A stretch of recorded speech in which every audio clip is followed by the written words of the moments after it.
কেমন জমি থেকে কেমন ধরনের চারা সংগ্রহ করবেন, চারা রোপণের উপযুক্ত নিয়ম এবং উপযুক্ত সময়টা কখন, জমিতে কেঁচো পোকা লাগলে গাছগুলোর এই অবস্থা হবে তখন কি করতে হবে, কতদিন পর পর জমি পরিষ্কার রাখতে হবে এবং পানি দিতে হবে, লতি ছোট অবস্থাতেই যদি গাছ জন্ম নেয় সেক্ষেত্রে কি করণীয়, অধিক ফলন পাওয়ার জন্য কোন ধরনের সার প্রয়োগ করবেন, এই সকল চারাগুলো সংগ্রহ করতে পারেন সর্বোচ্চ 24 ঘন্টার মধ্যেই। দেশ ও দেশের বাইরে থেকে যে বা যারা আমাদের আজকের ভিডিওটি দেখছেন সকলকে জানাই আন্তরিক শুভেচ্ছা ও অভিনন্দন। প্রিয় দর্শক, দেখতে পাচ্ছেন আজকে মূলত আমাদের সেই কাঙ্ক্ষিত ভিডিওটা। আজকের ভিডিওর মাধ্যমে একেবারে লতি কচু রোপণের শুরু থেকে শেষ পর্যন্ত কি কি ব্যবস্থাপনা করতে হবে সকল কিছুই দেখানোর চেষ্টা করব। এই যে প্রথমেই দেখেন লতিরাজ কচুর চারা রোপণের পরে যে সমস্যাটা সব থেকে বেশি দেখা দেয় অনেকেরই, এই যে আমি আপনাদেরকে একেবারে চারাটা উঠায় দেখাই। এই গাছটাতে মূলত এই যে দেখতে পাচ্ছেন ছোট্ট ছোট্ট কেঁচো পোকা। এই কেঁচো পোকাটার কারণে কিন্তু গাছ মূলত চারাটা বৃদ্ধি না পেয়ে এখান থেকে আবার পুনরায় অন্যান্য কাণ্ড ছাড়ে। এই যে সাইড থেকে দেখতে পাচ্ছেন এই কাণ্ডগুলোর কারণে কিন্তু আপনার গাছের বৃদ্ধিটা নষ্ট হয়ে যায়, গাছের শিকড়গুলা কেঁচো পোকাতে খেয়ে ফেলায়। তা এই ধরনের সমস্যা যাদের হয় তারা প্রথমে ডাস্টবান নামের একটা ঔষধ আছে, ওইটা ব্যবহার করবেন। যে কোনো সারের সাথে দিয়ে আপনি আপনার জমিতে ব্যবহার করতে পারেন। আর পরবর্তীতে এই যে দেখতে পাচ্ছেন আপনার ওই ওষুধটা ব্যবহার করার সময় অবশ্যই পুরো জমিটাতে 1-1.5 ইঞ্চি পানি রাখতে হবে।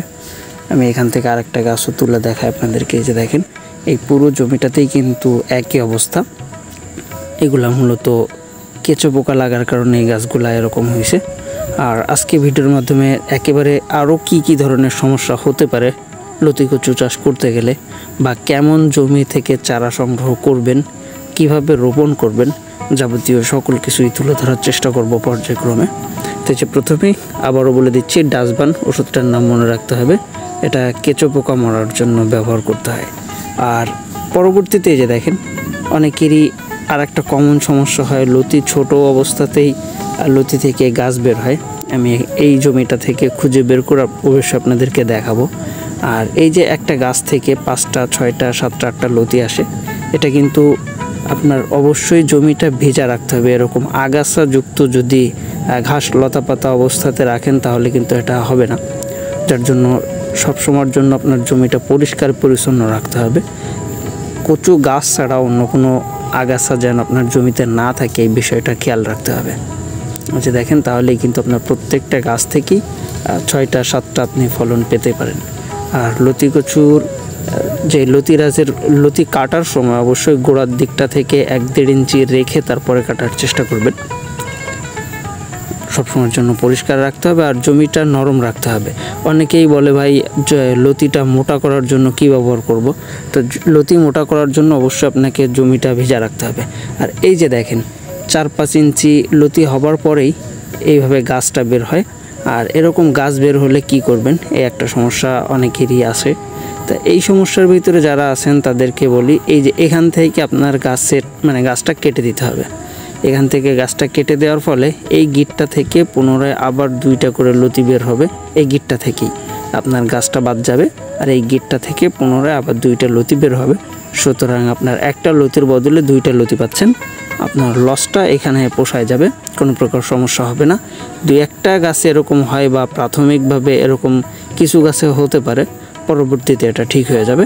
জমিটা ভেজা রাখতে হবে। এই যে দেখেন প্রত্যেকটা গাছের গোড়াতেই মূলত 1-1.5 ইঞ্চি পানি রাখতে হবে। আর গাছের গোড়ার দিকটা একটু মাটি দিয়ে উঁচু করতে হবে। এই গাছটাতে যেভাবে রাখা আছে এভাবে যদি আপনি রাখতে পারেন তাহলে গাছের গোড়া পচার যে একটা সমস্যা, এটাও কিন্তু অনেক সময় অনেকের জমিতে হয়ে থাকে। তো সেই সমস্যা থেকে আপনি পরিত্রাণ পেতে পারেন। এই যে দেখেন মূলত যদি আপনি পরিচর্যার কাছেই সব কিছু, এই আশেপাশের সবগুলা গাছের ভিতরে এই গাছটাকে একটু বেশি পরিচর্যা করা হয়েছে। লতির অবস্থাটা দেখেন, এটাই হলো লতিরাজ।